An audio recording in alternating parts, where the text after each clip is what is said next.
Look to him there and ask yourself, is that humility? The answer is yes. Jerusalem had finally met a man humble enough to level its pride. One of the errors we fall into is that of thinking we must choose between being meek or troublesome. Go the meek route and never cause a stir, or go the tear down strongholds route and give up on being gentle and lowly. But when our Lord rode into Jerusalem, he did so in meekness. Zechariah prophesied, "Rejoice greatly, O daughter of Zion. Behold, your king is coming to you, lowly and riding on a donkey." Zechariah chapter 9, verse 9. At the same time, when Jesus rode into Jerusalem, he rode in bringing judgment.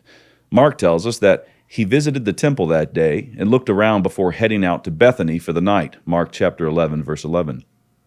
The next day, on his journey back to Jerusalem, he cursed a leafy but figless fig tree as a sign of cursed Jerusalem. Then he entered the temple, throwing over tables of corruption and sending thieves running.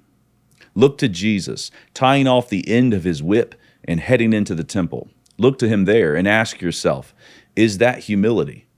The answer is yes.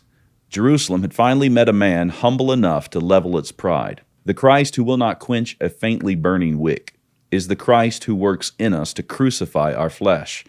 The Christ who will not break a bruised reed is the Christ who shatters kings. So come to the Christ who is lion and lamb. Learn from him what the old proverb means.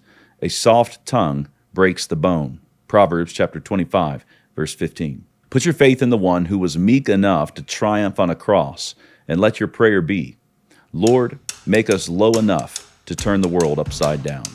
The American family is in a bad way. That's a point that really doesn't need proving. But we do need an improvement plan. I wrote The Case for the Christian Family with the aim of providing such a plan. It commends a recovery of the covenant household, and it is available for purchase at canonpress.com.